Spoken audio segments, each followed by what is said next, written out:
and welcome to the Cyberzone right here on AIWFWrestling.net. I'm your host and guide through AIWF land, Rick Diesel.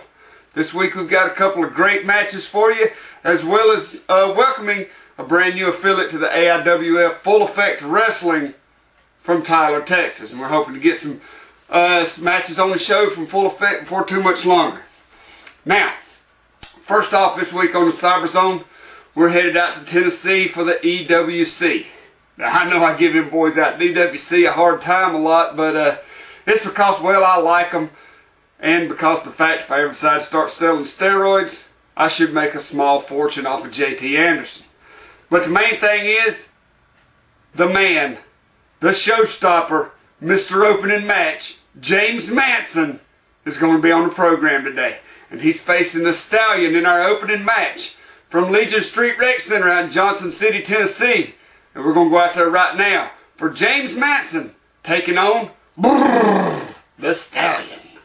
I was at this show. Everybody knows we do voiceovers. Right. We're proud of it. That's right. But I was at this show, and I don't remember it being cold enough to wear long johns under the referee's shirt, but I guess maybe it was a lot colder in the ring than it was in the dressing room. Yeah, it could be. It's a little bit higher elevation, so... Well, I know the air's thinner up there. It is. So I remember after this match, James Manson said he was dizzy a lot. I called James Manson Mr. Opening Match. Well, hey, somebody's got to do it. Yeah, it's not the it's not the stigma on opening match nowadays that there used to be 10 years ago. Oh no, definitely not. You a lot of times you have you want to have your you'll have two really exciting guys out there to get the crowd going. Okay. I'm just saying. That's why there isn't the stigma. That's what. Exactly. Oh, yeah. Okay, I got you. Well, James Manson, he's working over the arm of the Stallion. You haven't had the pleasure of going out to the Legion Street Rec Center and wrestling. Have you been out there? No, I haven't.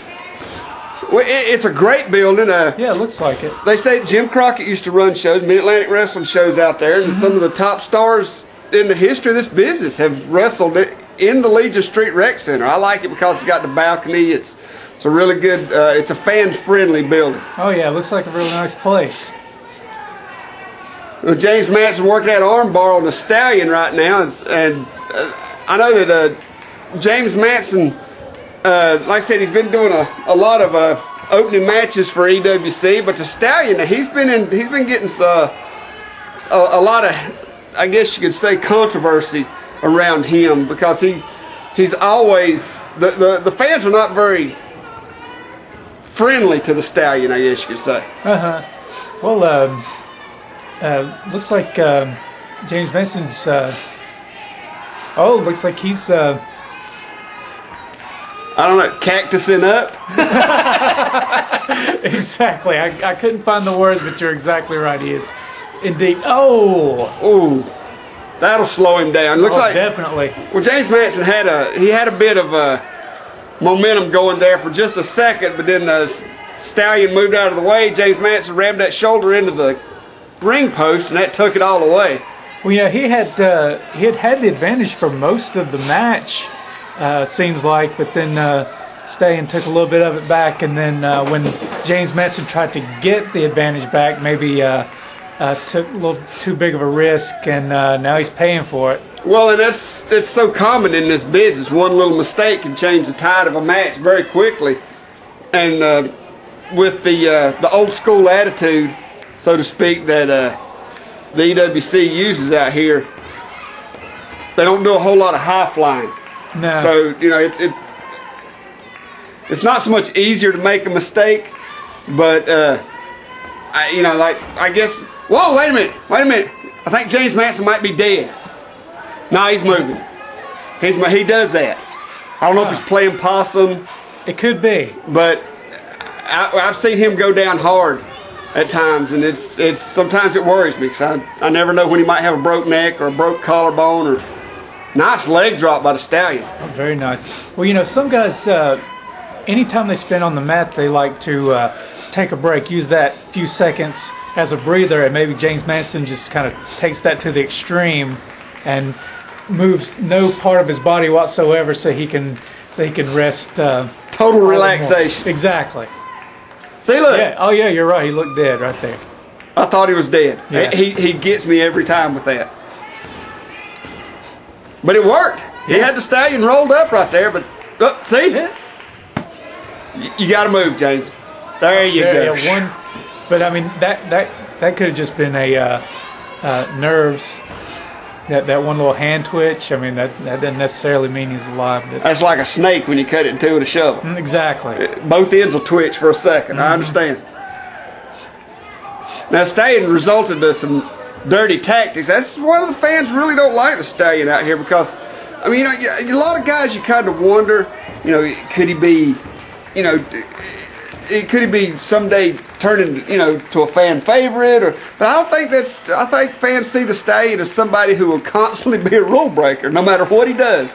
Well, there's some guys that the fans just do not like, no matter what they do, and so therefore they don't care what the fans think. They're just going to do what they do, and that's it. Well, and you would think that considering that Stallion looks so much like one of the Oak Ridge boys now, that people in Tennessee would really warm up to him. But you would think so, but maybe that's why they don't like him. They feel betrayed.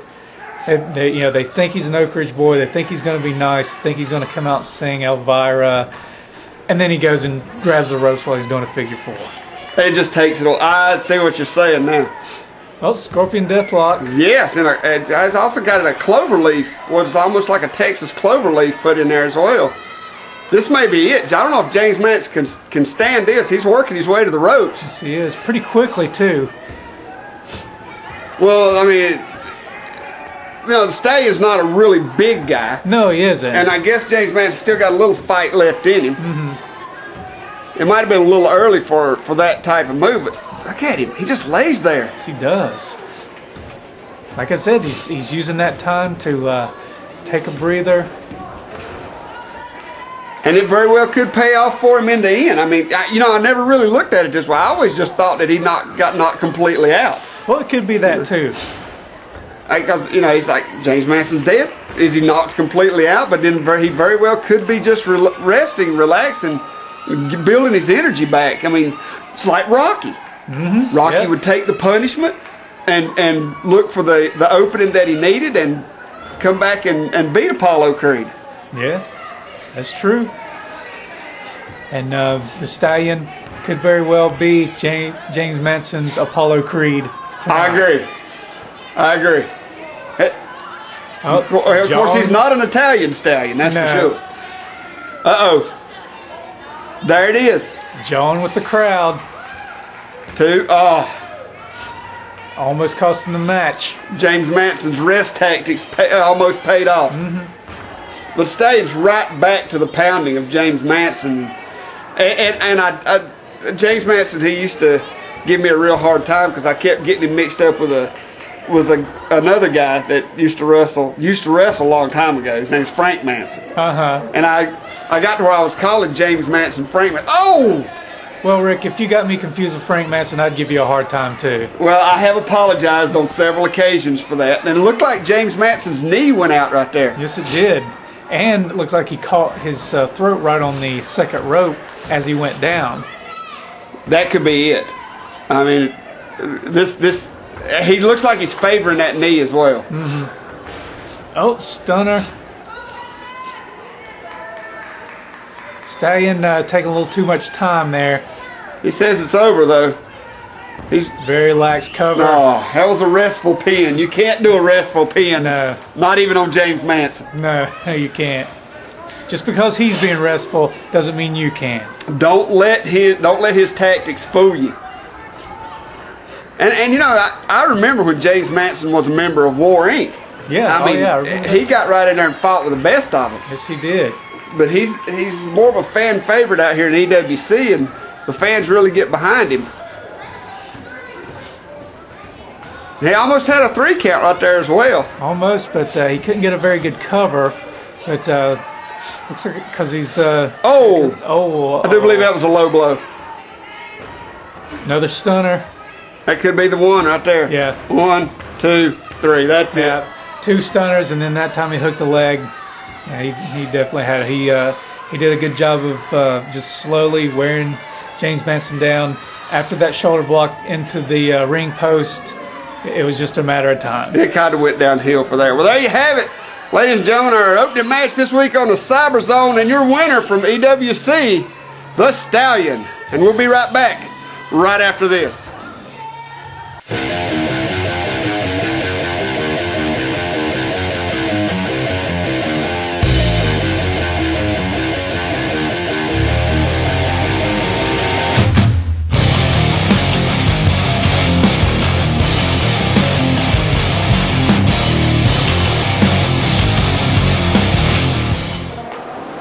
Jimmy Valiant, Boogie Woogie Man. Legendary Boogie Woogie Man. Wait a minute, baby. Wait a minute. Hang on. What are you doing around What was that here? going there, brother? This is our neighborhood. You done made a young man's game. You should be retired, Boogie. Wait a minute, boys! Let me take a bite of my king dog. You say King Dog? King Dog? Is that what you said?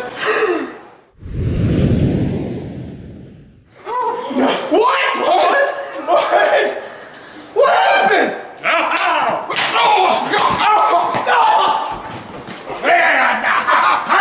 Come on, boy.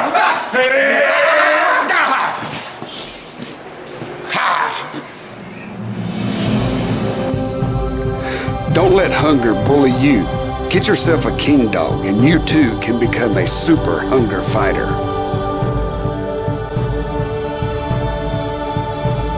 Secondhand Heroes and Home for Wayward Villains is a comic book shop and gaming store that also features Magic the Gathering and D&D. Located at 18184 Leesville Road in Evanston, Virginia, Secondhand Heroes is your one-stop shop for you to get your nerd on. Open 7 days a week at 11 a.m., they don't close until the dice stop rolling. They buy, sell, trade, barter, and haggle, specializing in collectible toys, both vintage and modern, comics, Magic the Gathering, video games, console, and arcade cabinets to play, all set to free play. Host your game night with us. Monday night D&D video game competitions, and so much more. Something for the collector and gamer in us all. Call 434-317-0121 or shoot us an email with any questions to secondhandheroesva@gmail.com. Note, secondhandheroesva@gmail.com. That's 2ND, handheroesva@gmail.com. Come game with us.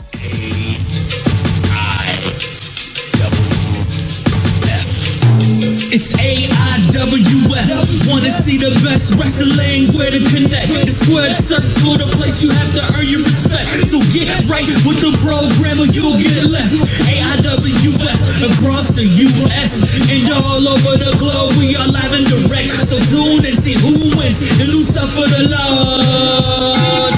This match just got you over one. All right, let's get on to our main event this week right here on the Cyberzone. As we go to Anarchy Pro for Chris Severn taking on DJ Hart. Now let me get you up to speed on what's going on with these guys. Now down in ZCW, Chris Severn and Vice have been feuding very heavily with DJ Hart and Adam Page. Now these guys have really been going at it hard. There's been a lot of ill blood between them down in ZCW, and I know that Tim Daniels has something very special planned for these guys on the March 7th show at the Ashboro Boys and Girls Club, so you don't want to miss that one. We'll tell you more about it as it gets closer. But for right now, let's go check out from Anarchy Pro. This is DJ Hart taking on Chris Severn in our main event today, right here on the Cyberzone. What's going on, Clemens? Welcome back to the Cyberzone. We're here at West Forsyth High School in Clemens, North Carolina. DJ Hart. Mixing it up with the crowd. Yes, he is. He's a big fan favorite. Yes, he is. Oh, boy, left that one little kid hanging though. Poor fella. I kind of felt sorry for him. Yeah, I think he couldn't see him because they had that hood all over his face. I'm sure if he had seen him, he would have indeed slapped the kid by. Yeah, because he's just that type of guy. DJ Hart, he's a likable fellow. The fans are really supportive of him. Yeah. Unlike this gentleman here. Oh yeah. Crowd doesn't like him one bit. Chris Severn making his way to the ring. He's accompanied by Vice These guys have been having a serious issue in Zone Championship Wrestling. Oh yeah, definitely. And I'll tell you, right from the beginning when both Dice and DJ Hart first came into the AIWF, they clashed heads immediately. Exactly. And at it ever since. Ever since, these two have had a problem. And his opponent, accompanied to the ring by Dice, he hails from Charlotte, North Carolina, the Iceman, Chris Sever. Look at that blank stare. He's focused. Yes, he is. He's just staring a hole right through DJ Hart. That's why they call him the Iceman. Referee Smiley doing the check. Now, here's my thing. And I know DJ Hart's not the type to do this, but all that stuff he has hanging on his pants. Right. I mean, that would make something as simple as a leg drop more devastating. I mean, you know what I'm saying? It would make it more of a Oh, definitely. of an impact move. Well, yeah, I mean, that just shows the intelligence of Smiley. He's checking his pants, feeling his knee pad to see if there's a weapon, while all the while there's metal rings all over his pants, and he doesn't even think twice about it. Well, DJ Hart working over the arm of Chris Severn early. Nice reversal by Severn. Like I said, these guys have had. Whoa! That was a hard forearm to the side of the head. Yes, it was. Thought we were going to get a technical showdown there for a second, but Chris Severn put a stop to that real quick. Well, I give Chris Severn credit. He can be as technical as the next guy in this business. Oh, definitely. That's like I said, I was expecting a technical showdown because both of these guys are so technically proficient. But Chris Severn then very lax cover. I think it was a little early for that. Well, I think it's more. I think he knew he wasn't going to get him with that, but he just wanted to embarrass Hart with that. I'm just taking a chance, maybe. Hey, if I can't pin him with this, then so be it. Yeah, in the first 2 minutes of the match. Oh, nice reversal by DJ Hart. And I've noticed something else since DJ Hart. He's been in AIWF for about a year now. And he has improved immensely since his debut here in AIWF. When he came in, he was young. I'm not sure he had a lot of matches under his belt, but he has really learned from his experience here in AIWF. And I tell you, he may be in there right now with a veteran like Chris Severn, but he can learn a lot just from this match alone. Oh, definitely. Every time you step in the ring, you learn something. And if you're in there with someone who is very good, then the more you're going to learn. Nice headlock takeover there by Severn. Really putting the pressure on, just laying right down on top of his head. Oh, nice reversal there by Hart. Got the head scissors in tight. Severn doing a typical maneuvering to get out of this move. Oh. That wasn't very typical. No, not at all. That's what I'm saying about Chris Severn. He can be technical. He can be high flying. He can cheat. he really has the whole package, to be honest with you. Yes, he does. That's what makes him so dangerous. Oh, thought he was going to put him on the top rope.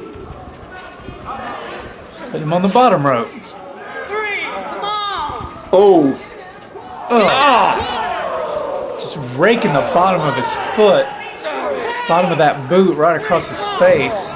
Oh, now that's got to hurt immensely. Yeah, you can just see the look on DJ Hart's face. Hard slam down. Smiley in for the count. That was real close. Yes, it was. You lost like 2 counts just getting to your friggin' knee. Vice outside arguing with referee. Kind of a variation of a camel clutch there by Chris Severn. That's another thing I've noticed about Chris Severn. He knows a lot of the old school moves. Yes, he does. And he'll take something as old school and technical as a camel clutch and turn it into something brutal like he did right there. Oh, nice reversal there. 2 count. He really caught Chris Severn off guard with that. That's what I was saying about DJ Hart. He has improved so much since coming to the AIWF, and he's really climbing the ladder. I mean, and to be honest with you, just to get to catch the attention of somebody like Chris Severn shows that he's getting noticed. Oh yeah, definitely. If Chris Severn didn't consider this kid a threat, he wouldn't be giving him the time of day. Exactly, and I know at his age it's hard to call Chris Severn a veteran, but he has been around the business for quite some time, so I guess veteran is actually a word that you can use to describe Chris Severn because of his experience and his time, and he's held the tag team titles in the AIWF. He was in the very first Crazy 8 tournament, so he's done a lot. Yes, he has. That was an interesting takeover. Yes, it was. So it was kind of a low leg scissor. And the brutality of Chris Severn has got to play in his favor. Yes, it does. I mean, he just jerked him in, pulled every bit of his weight, used every bit of DJ Hart's weight, just pulled him in by his neck. Oh! This crowd has took notice of this match too. Yes, they have. They're oohing and ahhing, just like we are. Nice senton there. This could be it. Not with that cover, though. No, it was, once again, Chris Severn being very lax on his cover. It's a very weak cover. But like I said, it's the like you said, there's been the ongoing feud, and so I believe Chris Severn isn't ready for this match to be over. Well, and to be honest with you, a year ago when DJ Hart first came into the AIWF, that cover might have worked. That's true. But not now. He's learned way too much. He knows where he's at in that ring. And this could lead into something bad right here. Yes, it could. I think Chris Severn thought he had him beat. Hart's still fighting. He's still got a lot of fight in him, obviously. Nice splash off the top rope by DJ Hart. I'm not sure if DJ Hart holds a victory over Chris Severn. I don't think he does, and if he got a victory here, it'd be a great moral victory as well as one in the win-loss, in the win column. Oh yeah, it would definitely be more than just a win, getting the victory. Because Chris Severn went for that pedigree a little early. Oh! He tried to fight it. Chris got him hooked in. Oh God! That could be it, right? Yeah, there. I'd say this match is over right there. This match has got to be. Chris Severn says I got more for you. He's not done yet.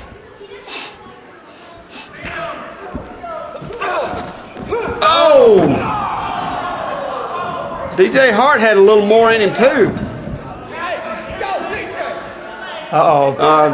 I was wondering how long it'd take Vice to get involved in this. That's the inexperience of DJ Hart playing. He shouldn't let the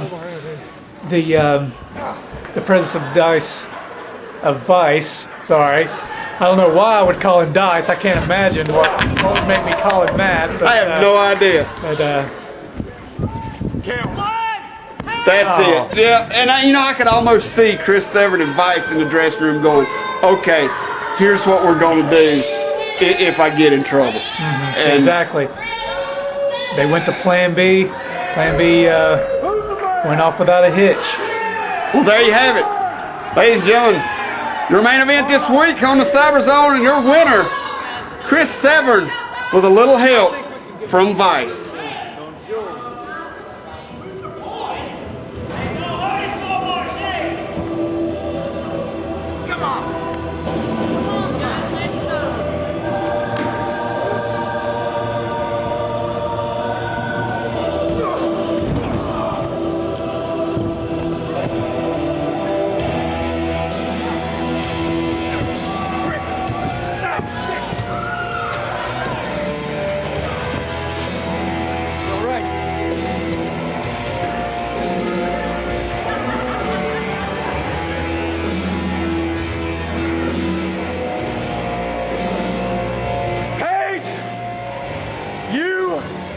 screwed up, pal.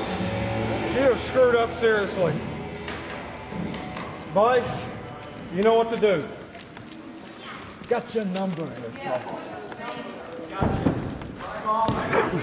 On February the 21st. February 21st is it's a big weekend for AIWF. Capital Punishment that weekend is going to be in Elkin, North Carolina. And matter of fact, on the very next episode of the Cyberzone, we'll have some matches that are being made as we speak for Capital Punishment down in Elkin. Also on the 21st of February, SWE Shockwave Wrestling Entertainment's coming back to the New Bern National Guard Armory.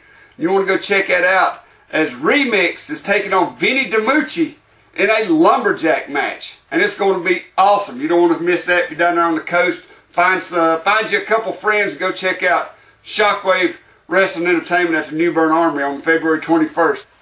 Well, that's going to do it for this week on the Cyberzone. I'm glad all of you could be here, and don't forget Clayton, North Carolina. Now, you don't want to forget this. Clayton, North Carolina on February 28th. It's going to be the big one at the Clayton Fitness Center. Jake the Snake Roberts is going to be in town for the first annual Ivan Koloff Tag Team Tournament. You want to see Jake Snake Roberts, the Barbarian, Ivan Koloff, and from TNA, Consequences Creed. All those guys are going to be there in Clayton, including all your favorite AIWF stars that's going to be coming down for the inaugural show of the return of the NCWA, the North Carolina Wrestling Association, yet another affiliate of the AIWF. Jimmy Love, the AIWF champion, is going to be there. It's going to be something to see. You don't want to miss that one. On the 28th, as AIWF presents NCWA Wrestling at the Clayton Fitness Center in Clayton, North Carolina. Plus, EWC has got a big show that night out in Tennessee. And don't forget, every Saturday night, TIWF at the TIWF Arena in Trenton, Tennessee. You do not want to miss that. February 7th, Full Effect Wrestling is at the Full Effect Arena in Tyler, Texas. Check it out. You can see it all right here on our website. Browse the AIWFWrestling.net. You will not be disappointed. It's a good way to kill a half a day because it's one of the biggest websites in indie wrestling. Tell all your friends and be sure to check out all these great events. And we'll see you next time right here on the Cyberzone. I am Rick Diesel.